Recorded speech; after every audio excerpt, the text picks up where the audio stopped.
You rolling? All right, guys, so pre-workout, I'm starting to hit it, starting to feel it. You know, Zoom, zoom, zoom. you know the pre-workout when you start getting those tingles. It's called the zoomies, isn't it? Anyway, I'm doing a quick warm-up today. Usually I foam roll for about, usually I foam roll for about 10 minutes. But I always like to do a quick warm-up with the resistance band. So I kind of go through this sequence where I'll do little crab walks. This is just getting the side glutes to really fire. Just little steps like this. When you're using a band, you really want to create tension. Like there's no point if you're like, the whole point of the band is to create that tension. So I'll just do little crab walks and then I'll work my around the world or the glute rainbows where I do little kickbacks from the back out to the 45, all the way to the side kick out. And I'll do this for each leg. And I'll do it pretty much until I really feel my glutes fired up. One of my other favorite ones here is a standing abduction. So I'll get a nice low in the squat and I'll bring my knees in so there's no resistance in the band, and then I'm gonna kick out and fire. See that, Brownie? Oh yeah. Yeah. Zesty. And this is gonna really light up those glutes. Wow. Like no other. Wow. So I'll start, like I said, do this for about 5 to 10 minutes. I find that's pretty sufficient to get the glutes warmed up. A lot of people have a misconception of the warm up. Like, you know, warming up on a treadmill, that's not warming up. That's getting your heart rate up, which is great. But you actually want to get the glutes ready to roll. Ready to roll. Wow. Glutes are warmed up here. Going to be hitting the hip thrust on the You Smith can machine. see me. Hi. Oh yeah, there she is. This is pretty much, honestly, sometimes I'll spend an entire glute workout on this. You know, for today, for the YouTube or for the video, whatever, I'm gonna show you guys a little more than just one exercise, but literally, the Smith machine hip thrust is amazing. I wanna walk you guys through some basic mechanics of this exercise and how to use it. So, where a lot of people go wrong is typically in the setup.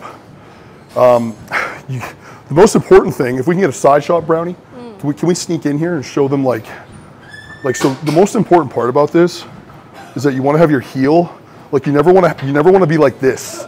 That's a big mistake. Or you don't want to be too far forward. You kind of want to find that sweet spot. So the sweet spot is the 90-degree knee ankle and then knee hip. Yeah, exactly. Right. So, and you'll kind of, you'll know, like I'm aware when my positioning is not right. So if it's too far forward, I'll know right away because I'll lose strength, my knees will hurt, whatever. So I'll know right away. Your eyes look really pretty. What's Give that? us a smile. Cute. Anyway, another big mistake that people make is just too much of a range. So Yes. there's something called, and this is actually Coach Brownie taught me the CAS. K-A-S. Yes. CAS. But the whole key behind this is I'm actually not going all the way down. Right, this is called folding like a chair. We don't So want this that. is what we tell clients. We say, don't fold like a lawn chair. Yeah. Keep it in the top 50%. Exactly. So That way you can keep all your glute recruit. And here's another really important point in the hip thrust. You got to engage your core. Oh yeah. If you don't engage your core, your lower back is going to really hurt you and seize up. So my core's engaged. I'm slowly going down. I have a slight kicking my knees out, of course, and I'm driving through the heels, and squeezing up and holding. But look at this really small motion. It's really small. Yeah. Oh yeah. I'm really driving through the heels. So range of motion might be only 5 or 6 inches max. That's it. But that just keeps maximal tension always All in the glutes. All in the glutes. We're in a couple more. And hold it up. Always milk the holds. A lot of people just don't milk that hold. And that's what you're gonna do. So today, I'm gonna do 4 sets, 25 reps. I'm gonna keep it lighter. And this will be the first exercise of the glute workout. Number 2 on the list here, probably, arguably maybe one of my, I have like a top 3 glute workout or glute exercise. And this is one of my favorites. This is a single leg deadlift. We're in the Smith machine. I love the Smith machine. Brownie, you like the Smith? Oh, I love. Smith is great. Yeah. I think the Smith is really good for Isolation. Almost more of an experienced lifter. I think if you're really new to the gym, there's actually a lot of benefit to doing like a single leg deadlift, like body weight, because when you're new, your muscles they don't really know how to engage yet. They're like baby muscles. Right. So you're better off of actually doing kind of body weight stuff, dumbbell stuff to improve the stabilizer muscles. But when you have, once you have a great foundation of mind-muscle connection, you can intensify that to a new level with the Smith machine.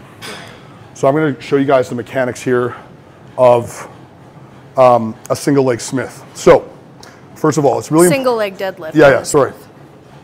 So first of all, I want to have the shoelaces over the bar. Those shorts too, aren't they the cutest, baby blue? I want to have the shoelaces over the bar. Okay. Shoelaces That's a pretty, over the bar. like once again, similar to. So line it up. Yeah. Similar to the hip thrust. It's all about the setup. Like when I watch people work out, they're just not set up properly. You have to be set up right before you start doing the exercises. So always take a few seconds to make sure everything looks good. So placement looks good, okay? Right in the middle, I'm going to hip hinge already. So glutes are high in the air. Nice stretch here, the hamstring, slight bend of the knee. And I'm basically going to squeeze and drive. See, foot's need to be a little forward there. The bar should hug the shin. Right. So if you come from a side angle, look at how the bar is pretty much scraping my body the entire time. If I have it too far out, like a lot of people do, that's when your back is going to just scream. You'll tend to hunch. And your lower back will just scream at you. So you really want to keep it tight to the bod. And that principle applies in any lift, you guys. The more proximal the weight is to your body, the better control you have. Oh yeah, but I'm getting a nice stretch here and I'm not coming all the way up. So when you deadlift, that's a waste. You lose the contraction. You want to actually keep it pretty low, similar to the hip thrust. So let's We're working see a very from the small side. range. So let's see first, like less effective is to come all the way up. Like that, it's a no right, bueno. and pull back and through. More effective is to stop a little bit short to keep maximal tension in the exercise. Whenever you stand all the way up, you'll release some of that tension. You'll lose it. And you don't want to lose it. You don't lose it. So we'll do 3 sets of 8. I like 8 reps on this. I find I really milk the eccentrics, you know, on deadlifting. And what do you mean by that? What's eccentric is the negative. So like I'm really going to do a nice 4 seconds to the bottom. There we go. And then drive and squeeze. Drive up with power. Compared to just, you know, if you deadlift fast, that's when you can hurt yourself. Yeah. Big ouchie. All right, let's go on. Do a little dance. Make a little love. Get down in that. Ow. All right, so hip thrusts in the book. Single leg deadlifts in the book. And this is number 3. I told you guys I had 3 amazing exercises. This is it. Count them up. This is the step over side kick out.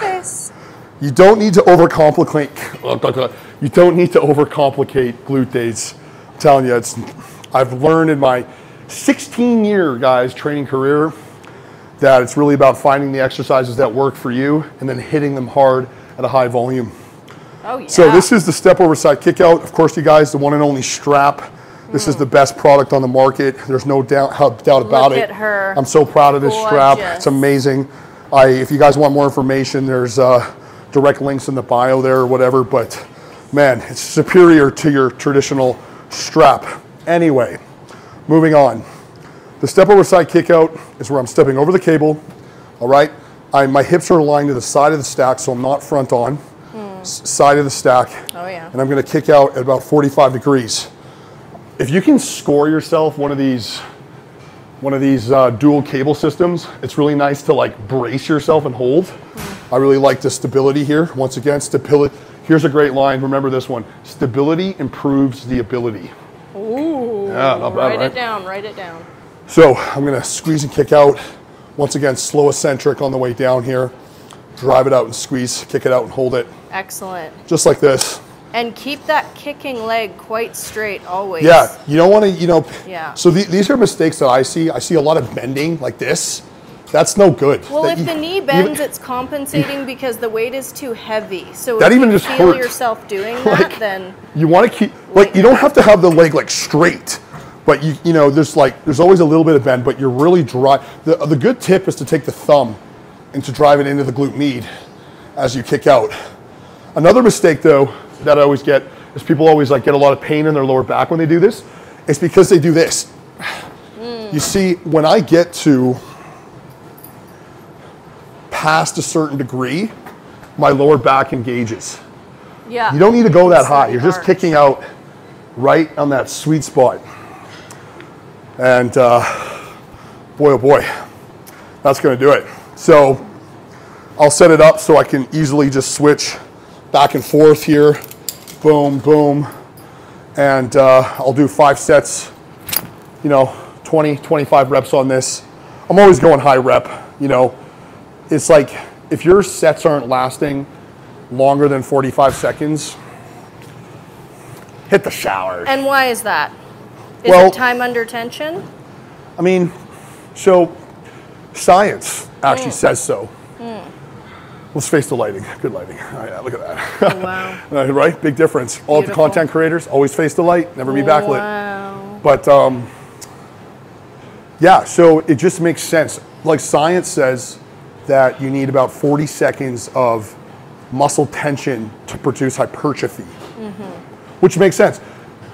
You know, if you're doing a 15-second set, I mean, you're just not getting enough, there's just not enough time, right? So I always like to make sure my sets are at least a minute long. I'm really extending my sets all the time. And, you know, that's why I'm not a power lifter. Like powerlifting, super different than bodybuilding in terms of what the goals are. But anyway, we're going to finish off here with 2 more exercises to polish the peach off. And we hungry. Glutes are getting pretty cooked here. I like to do a couple final finishers. This is one. This is an assisted lunge. I love this so much for many reasons. First of all, it's really easy on the knees. Lunging and squatting, a lot of people have difficulty, including myself. I find that I'm able to use all these supports to keep my back super straight. And that's really important when you're squatting and lunging. And I can really squeeze down. Brownie, can we get a nice side angle here of what I'm talking about? So I can use all of these handles to keep myself up. And if you see, look at this, dude, the knee is directly in line with the heel. Ooh. That is like, this is what you want. And I can drive through and get a great squeeze. Yeah. So I typically don't do quad heavy focused leg days. As I said earlier in the car, I usually prioritize the posterior chain, which is the hamstrings and the glutes. I'll toss this in as kind of like a finisher. I'll do 50 reps and just really bang them out. So Nunzi, why not go quad heavy? Well, I personally find that when you go quad heavy, it's all about, for me at this point, is longevity. You know, I want to be able to train healthy and happy for as long as I can. And I know, for example,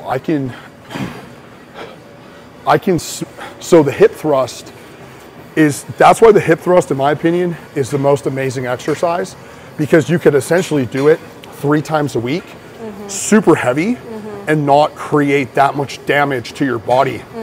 If I did a heavy squat sesh like we did last week, so me and Brownie did this challenge last week, my quads are still sore. So gnarly. Like the havoc it wreaks on the body. Yeah. And I'm not saying don't squat or don't lunge. I do that all the time, but I'll never go really heavy. One thing I've learned is that your interior side of your body, so your anterior meaning the front of your side, body. so you're pressing your anterior, triceps, front, posterior, triceps, back. Shoulders, legs. Yeah. Those joints take more of a beating.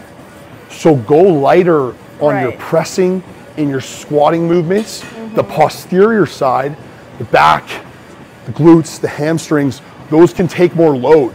So I usually will always go a lot heavier on the back side, a little bit lighter on the front side.